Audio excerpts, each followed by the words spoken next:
కళలు వచ్చినట్టయితే ప్రార్థనతో ప్రారంభించుకుందాం. ప్రేమగల తండ్రి, కృపగలిగిన ప్రభు, జీవంగలిగిన నా జీవాధిపతి, బంగారు పాదాలకు స్తోత్రం. ఆశ్చర్యకరుడ, ఆశ్చర్య కార్యాలు చేసే గొప్ప దేవానికి వందనాలు. నీ ప్రేమకై, నీ కృపకై వందనాలు. ప్రేమించి ఇచ్చిన ఈ అమూల్యమైన సమయానికి వందనాలు.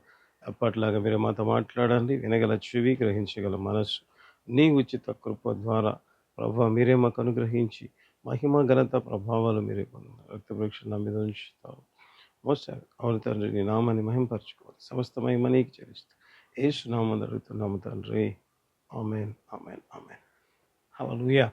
అనేక సార్లు ప్రేమైన వాళ్ళ దేవుని నమ్ముకున్న బిడ్డలు ఏ రీతిగా ఉంటారంటే, అయ్యో నాకే ఎందుకు ఈ సమస్య, లేక నాకే ఎందుకు ఈ పరిస్థితి గుండా నేను వెళ్తున్నాను, అరే దేవుని నమ్ముకున్నాను, దేవుని నమ్ముకున్న నా జీవితంలో ఏ రీతిగా ఉంది అంటే సమస్యలు ఉంటున్నాయి, దుఃఖం ఉంటున్నది, వేదన నాకే కలుగుతుంది. యేసు ప్రభువుని నమ్ముకొని వారి జీవితాలు నిజంగా సంతోషంగా ఉంటున్నాయి.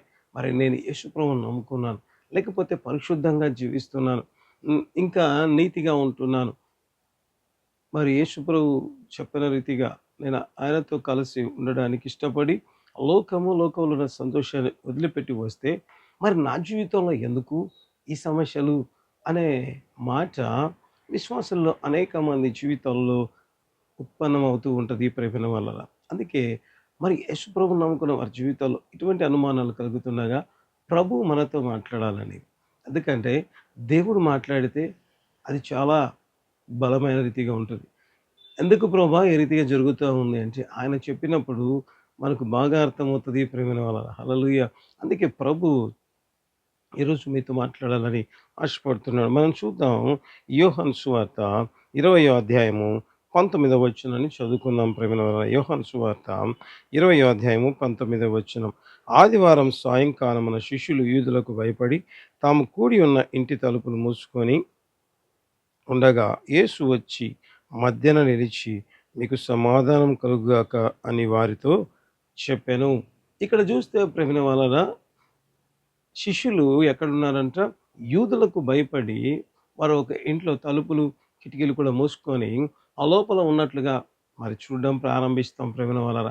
అంటే నాకు అనిపిస్తుంది, ఎందుకు శిష్యులు ఆ రీతిగా భయపడాల్సి వచ్చింది, ఎందుకు కనీసం వారి తలుపు కూడా తెరవలేని అంతటి భయంకరమైన పరిస్థితుల్లో ఎందుకుంటున్నారు అంటే, నిజంగా యేసు ప్రభుని వారు వెంబడించారు కాబట్టి, యేసు ప్రభుతో 3.5 సంవత్సరం వారు ఉన్నారు కాబట్టి ఇప్పుడు వారి జీవితం ఏ రీతిగా ఉంది అంటే, యేసు ప్రభు లేడు, ఎక్కడ వారిని చంపుతారో అన్నట్లుగా వారు భయపడి తలుపులు మూసుకొని ఉన్నట్లుగా మనం చూడడం ప్రారంభిస్తాం ప్రేమ వలన. నిజంగా ఎంతటి లోకములో యేసు ప్రభుని అంగీకరించని వారంతా కూడా బాగున్నారు. అయితే యేసు ప్రభుతో కలిసి నిజంగా యేసు ప్రభు ఒక మాట చెబితే వారి వలలు విడిచిపెట్టి, లేకపోతే వారి కుటుంబాలను విడిచిపెట్టి, బైబిల్లో రాయబడి ఉంటుంది కదా, యోహాను, యాకోబు తమ తండ్రిని తమ జీతగాళ్ళ ఎదుట వదిలిపెట్టి వచ్చినట్లుగా మనం బైబిల్లో చూడడం ప్రారంభిస్తాం ప్రేమన వలన. మరి ఆ రీతిగా అన్ని విడిచిపెట్టి నిజంగా నాకు అనిపిస్తుంది, రాత్రి ప్రయాణం చేస్తుంటుండగా వారు ఎక్కడ ఉంటున్నారు, ఇళ్లలో ఉన్నారా, లేదు ప్రేమన వలన ధోనిలో ఉన్నారు. ఒకవేళ నాకు అనిపిస్తుంది, గెత్సేమనే తోటలో యేసు ప్రభు పట్టబడినప్పుడు వారందరూ ఆ రాత్రి నిజంగా గెత్సేమనే తోటలో ఉన్నారు ప్రేమన వలన.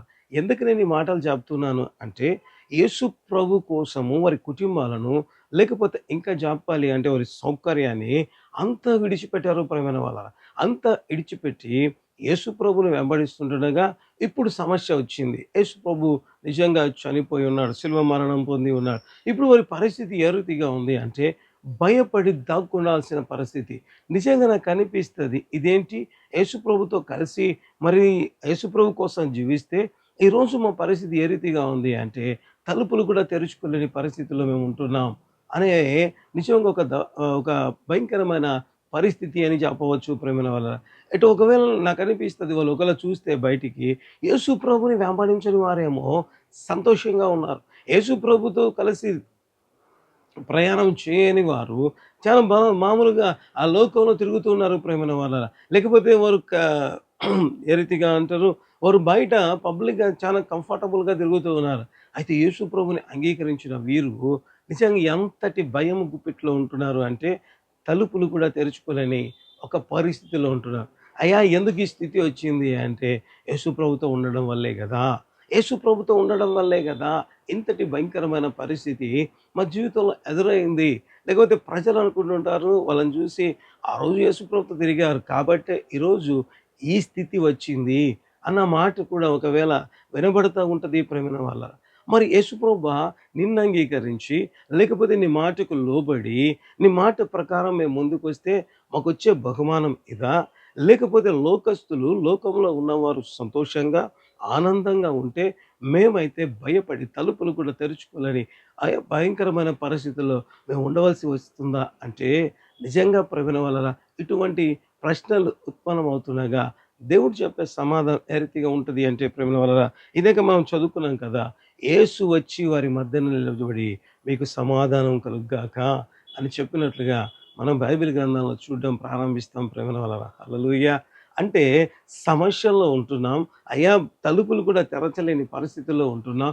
ఒక నిజముగా అధ్వానమైన పరిస్థితుల్లో మేము ఉంటున్నామంటే దేవుడు చెప్తాడు ఆయనే వచ్చి వారి మధ్యన నిలబడి మీకు సమాధానము కలుగుగాక అని చెప్పినట్లుగా మనం చూడడం ప్రారంభిస్తాం.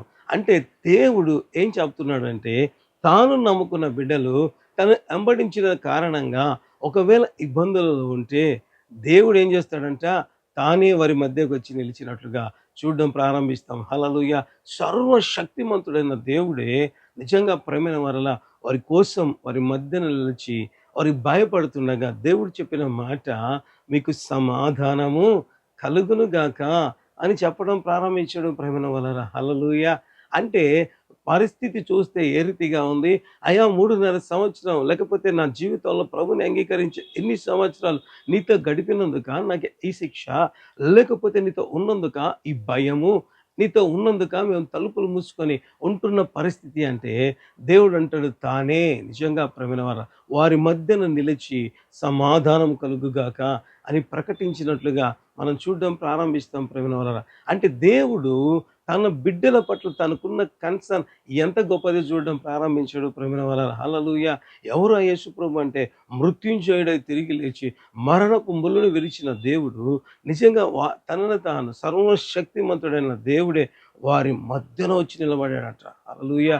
నిజంగా ఎంతటి నిజంగా ప్రేమైన వాళ్ళ ఒక మాట చెబితే చాలు గొప్ప కార్యాలు జరుగుతాయి. అయితే కానీ సర్వశక్తిమంతుడైన దేవుడు ఏ రీతిగా ఉన్నాడంట వారి మధ్యన వచ్చి నిలిచి సమాధానం కలుగుగాక అని ప్రకటించినట్లుగా చెప్పినట్లుగా ఇక్కడ మనం చూడడం ప్రారంభిస్తాం. అంటే నీవు ఉన్న పరిస్థితుల్లో, నీవున్న ఆ భయపడే పరిస్థితుల్లో, లేకపోతే ఆ కష్టమైన పరిస్థితుల్లో దేవుడు తనను తాను మీతో ఉన్నానని ప్రత్యక్షపరుచుకొని మనకు సమాధానం ఇవ్వాలని ఆశపడే దేవుడుగా తన్ను తాను పరిచయం చేసుకోవడం ప్రారంభిస్తున్నాడు ప్రేమైన వాళ్ళ హల్లెలూయా! లోకంలో ఇటువంటి గొప్ప ధన్యత ఎవరికైనా కలిగిందా అంటే కలగలేదు అని చెప్పవచ్చు ప్రేమైన వాళ్ళ హల్లెలూయా! ఎందుకంటే యేసు ప్రభు పునరుత్థానం తర్వాత కనపడ్డాడు. అయితే నిజంగా దేవుడు తన బిడ్డలకు తాను ప్రత్యక్షపరుచుకున్నాడు. ఒకవేళ మిగతా వారికి ప్రత్యక్షపరుచుకోలేదా అంటే ప్రత్యక్షపరుచుకున్నాడు ప్రేమైన వాళ్ళ. అయితే తాను తన ప్రక్కన తన గాయాలను ప్రతిదీ చూపించింది ఎవరికి అంటే తనతో కూడా ఉన్న వ్యక్తులకు ప్రేమైన వాళ్ళ హల్లెలూయా! అనేక సార్లు మనం అనుకుంటూ ఉంటాం. అయ్యా! నేను నిన్ను అంగీకరించాను. కానీ లోకంలో ఉన్నవారు చాలా సంతోషంగా ఉన్నారు. అయితే నా పరిస్థితి ఎంత దయనీయంగా ఉంది అంటే దేవుడు చెప్తున్న మాట ఆయన మధ్యన నిలిచి, ఆయనే వచ్చి మధ్యన నిలిచి సమాధానం కలుగును గాక. ఏదైతే నీ జీవితంలో సమాధానం లేదో దాన్ని అనుగ్రహిస్తానని దేవుడు చెప్పినట్లుగా చూడడం ప్రారంభిస్తాం. ఈరోజు దేవుణ్ణి నమ్ముకొని ఏ పరిస్థితి కూడా నువ్వు వెళ్తున్నావో నాకైతే తెలీదు గానీ, ఆ పరిస్థితికి తగినట్లుగా తానే దిగి వచ్చి నీకు సమాధానం ఇవ్వాలని ఆశపడుతున్న దేవుడుగా తనను తాను ప్రత్యక్షపరుచుకున్నాడు ప్రేమైన వాళ్ళరా. హల్లెలూయా! అంత మాత్రమేనా ఇంకా చూడడం ప్రారంభిద్దాం ప్రేమైన వాళ్ళరా. అది యోహాను సువార్త 21 అధ్యాయము 2, 3 వచనాలను మనం చదువుకుందాం. యోహాను సువార్త 21 అధ్యాయము 2, 3 వచనాలు. సీమోను పేతురు, దిదుమ అనబడిన తోమాయు, గలిలలోని కానా అను ఊరివాడగు నతనీయును, జెబెదయి కుమారులను ఆయన శిష్యుల్లో మరి ఇద్దరు కూడి ఉండిరి. సీమోను పేతురు, నేను చేపలు పట్టబోదునని వారితో అనగా, వారు మేమును నీతో కూడా వచ్చేదమని వారు వెళ్ళి దోణి ఎక్కిరి గాని ఆ రాత్రి ఏమీయూ పట్టలేదు. ఇక్కడ చూస్తే ప్రేమైన వాళ్ళారా దేవుని నమ్ముకున్న వీరికి మరొక సమస్య ఎదురైనట్లుగా ఇక్కడ మనం చూడడం ప్రారంభిస్తాం. ప్రేమిన వలన పేతురు అంటున్నాడు, అయ్యా నేను చేపలు పడతాను అంటే మిగిలిన వారందరూ కూడా సరే మేము కూడా వస్తాము అని చెప్పినట్లుగా ఇక్కడ మనం చూడడం ప్రారంభిస్తాం. ప్రేమిన వల్ల అయితే ఆ తర్వాత రాయబడింది, వారు రాత్రంతా కష్టపడ్డారంట కానీ ఏమీ దొరకలేదంట. ప్రేమిన వల్ల ఏమీ దొరకలేదు. ఇదేంటి ప్రభా, లోకంలో అనేక మందికి విశ్వాసులకు మరి అనేక తలంపులు వస్తుంటాయి కదా అయ్యా, వాళ్ళు లోకస్తులేమో ఏదైనా చేస్తే సక్సెస్ అవుతున్నారు, నేను నిన్ను నమ్ముకున్నాను, నేను ఏం చేసినా సక్సెస్ కాకుండా పోతున్నానే అనే అనుమానం కూడా మనం కలుగుతుంది. ప్రేమ సేమ్ టు సేమ్ ఇక్కడ పేతురు, యోహాను, లేకపోతే దేవుని ప్రేమించి వ్యక్తులు, దేవుడు ప్రేమించే వ్యక్తులుగా పిలువబడుతున్న వీరు నిజంగా ఒక పని చేస్తే రాత్రంతా కష్టపడ్డారంట. ప్రేమ అయితే ఏమీ దొరకలేదంట. నాకు అనిపిస్తుంది, చూడు మీరు యేసుప్రభువుని నమ్ముకున్నారు, చూడు మీ జీవితంలో ఒకవేళ నాకు అనిపిస్తుంది ఏమని అంటే ఏమీ లేని స్థితిలో ఉంటున్నారు కదా, ఏమీ లేని స్థితిలో ఉంటున్నారు. అయ్యా మీరు రాత్రంతా కష్టపడినా నిజంగా నాకు అనిపిస్తుంది ప్రేమ, ఒకరు కాదు ఇద్దరు కాదు అనేక మంది ఎవరు ప్రయత్నాలు చేస్తుంటే కూడా ఏమీ దొరకలేదంటే ప్రేమ దేవుని నమ్ముకున్న వారు. అప్పుడు ఒక మాట అనిపిస్తుంది, అరే మిగిలిన వారేమో కంఫర్టబుల్గా ఉంటున్నారు, నిజంగా వాళ్ళు చేస్తున్న పని సక్సెస్ఫుల్ అవుతా ఉంది.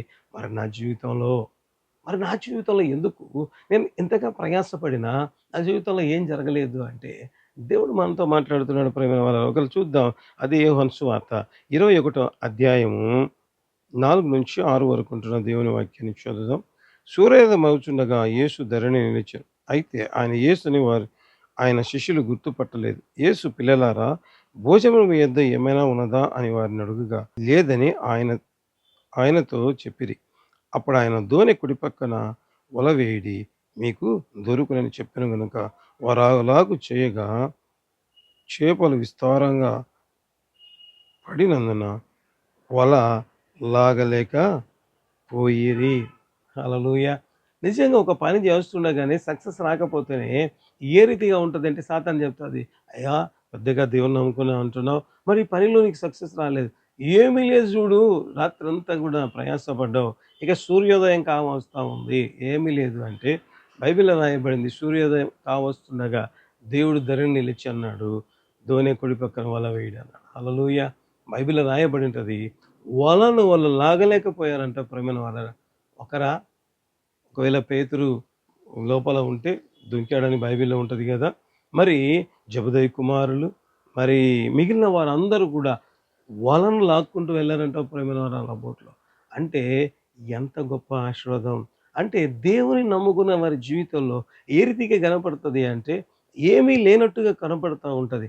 అయితే యేసు ప్రభు ఏం చేస్తూ ఉంటాడంటే ఆయన దిగి వచ్చి తన బిడ్డల విషయంలో నిజంగా ప్రేమ ఎంత ఆశ్చర్యం అంటే ప్రస్తుతానికి వారికి కావాల్సిన ఆహారం ఇచ్చినాడు, వారికి భవిష్యత్తుకు కావాల్సిన అంటే వారు చేస్తున్న పనుల్లో ఆయన తోడు ఉన్నాడని నిజంగా గొప్ప కార్యాలు చేయడం ప్రారంభించాడు. హల్లెలూయా. అంటే నాకు అనిపిస్తుంది అనేక సార్లు దేవుని నమ్ముకున్న జీవితాలలో అయ్యా నాకు ఇది లేదే, నేను ఈ పని చేస్తున్నా నాకు సక్సెస్ లేదే, లేకపోతే నేను నమ్ముకున్నాను కాబట్టి నేను భయంతో ఉంటున్నాను అంటే భయపడితే అక్కడికి ప్రత్యక్షమై సమాధానం కలుగుగాక అన్నాడు. తను చేసిన ప్రయత్నంలో విఫలమైతే దేవుడు వదిలిపెట్టలేదు. ప్రేమైన వాళ్ళరా, వారిని లేకపోతే వారికి కావలసిన దీవెన ఇచ్చినట్లుగా మనం చూడడం ప్రారంభిస్తాం. ప్రేమైన వాళ్ళరా, అంత మాత్రమే కాకుండా చివరిగా ఇంకొక వాక్య భాగాన్ని నేను మీకు చూపించాలని ఆశపడుతున్నాను. ప్రేమైన వల్ల లూకా సువార్త 24వ అధ్యాయము 49-50 వచనాలు మనం చదువుకుందాం. లూకా సువార్త 24వ అధ్యాయము 49-50 వచనాలు. ఇదిగో నా తండ్రి వాగ్దానము చేసినది నీ మీదికి పంపుచున్నాను, మీరు పైనుండి శక్తి పొందు వరకు పట్టణంలో నిలుచుండుడని వారితో చెప్పాను. ఆయన బేతనేయకు వరకు వారిని తీసుకుని పోయి చేతులెత్తి వారిని ఆశీర్వదించెను.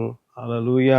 నిజంగా ప్రేమైన వలరా ఎంత గొప్ప కార్యము అంటే నిజంగా నాకు అనిపిస్తుంది, దేవా నువ్వు ఏ రీతిగా ఉంటావు నీ బిడ్డల విషయంలో అంటే దేవుడు అంటాడు వారిని చేతులెత్తి ఆశీర్వదించాడంట. హల్లెలూయా.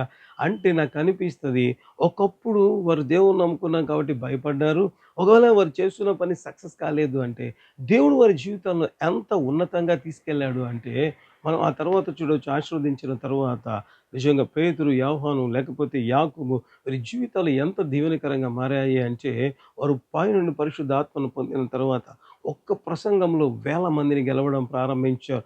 ప్రార్థన చేస్తుండగా వెండి బంగారములు నా యొద్ద లేవు గానీ నాకు కలిగినదే నీకు ఇచ్చుచున్నాను అని 40 సంవత్సరాలు కుంటి వ్యక్తిని చేయి పట్టి లేపితే లేసినట్టుగా మనం చూడడం ప్రారంభిస్తాం ప్రేమిన వల్ల.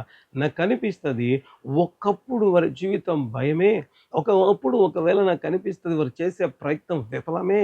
అయితే ఆ భయములో దేవుడు వారికి తోడై ఉండి వారిని సమాధానంగా అనుగ్రహించాడు. తరువాత వారు చేస్తున్న పనిలో సక్సెస్ ఇచ్చాడు. ఆ తర్వాత దేవుడు వారిని ఏం చేశాడు? విస్తారముగా ఆశీర్వదించినట్లుగా మనం బైబిల్ గ్రంథంలో చూడడం ప్రారంభిస్తాం ప్రేమ వల్ల. ఎంత విస్తారముగా అంటే నిజంగా పేతురైతే ఒక ప్రసంగంలో 3000 మంది, మరొక ప్రసంగంలో 5000 మంది.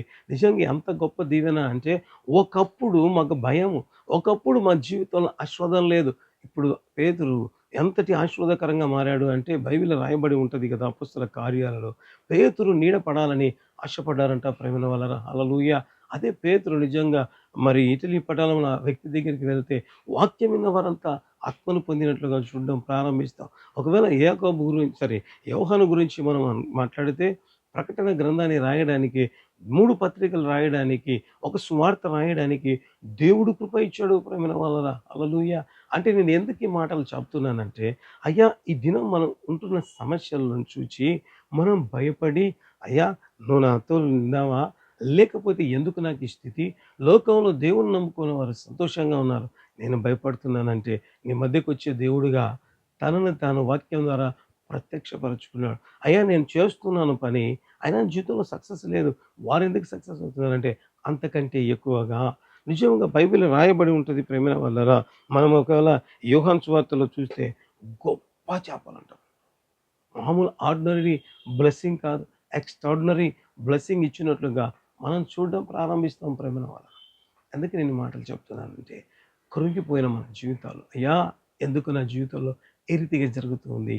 నిన్ను నమ్ముకున్నాను కూడా అంటే, దేవుడు అపోస్తలుల జీవితాల్లో లేకపోతే పేతురు, యోహాను మిగిలిన వారి జీవితాల్లో ఎంతటి ఆశీర్వాదాలు దాచి ఉంచాడో, అదే దేవుడు నేటికి సజీవుడు. అదే దేవుడు నేటికి సజీవుడే ప్రేమైన వారా. హల్లెలూయా! అదే రీతిగా నిన్ను ఆశీర్వదించాలని, అదే రీతిగా నిన్ను దీవించాలని తన ప్రణాళిక నీ పట్ల ఉన్నతంగా ఉందని చెప్పటానికే ఈ వాక్య సందేశాన్ని ప్రభు ప్రభు మనకిస్తుంటున్నాడు ప్రేమైన వాళ్ళు. ఎందుకంటే అనేక సార్లు మనం ఉన్న పరిస్థితుల్లో మనకు వినబడుతున్న స్వరాలు ఏంటి అంటే, అయ్యో యేసుప్రభుని నమ్ముకున్నారు కాబట్టి ఈ స్థితి వచ్చింది. మేము చూడు యేసుప్రభుని నమ్ముకోలేదు. చాలా సార్లు అంటూ ఉంటారు, ఏం చేస్తున్నావు? ఏ సంతోషం ఉంది నీకు? ఏమీ లేదు కదా! అనేక సార్లు విశ్వాసులతో చెప్తూ ఉంటారు. ఏమని అంటే సినిమాలు మానేశారు. లేకపోతే సీరియల్‌లు చూడరు. లేకపోతే ఇంకా రకరకాల జోక్స్ వచ్చే కార్యక్రమాలు మీరు చూడరు. ఏ సంతోషం అనుభవిస్తున్నావు అని చెప్తూ ఉంటారు ప్రేమలారా. అయితే దేవుడు చెప్తున్నాడు, అవన్నీ విడిచిపెట్టి యేసు ప్రభువును వెంబడిస్తున్నావా? మొట్టమొదటిగా ఆయన నీ ప్రతి పరిస్థితిలో తోడుగా ఉంటాడు. అంత మాత్రమే కాకుండా, అంత మాత్రమే కాకుండా అనేకులకు దీవెనకరంగా మార్చే దేవుడు ప్రేమలారా. హల్లెలూయా! నిజంగా ప్రేమ వలన యేసు ప్రభువుని వెంబడించని వ్యక్తులు ఒకవేళ బైబిల్ గ్రంథంలో ఆ దినాల్లో ఉంటే వారి గురించి ఎక్కడైనా ప్రస్తావన జరిగిందా? లేదు ప్రేమైన వాళ్ళ. ఎక్కడా లేదు. ఒకవేళ ఆ దినాల్లో కోటీశ్వరులు ఉండినారా?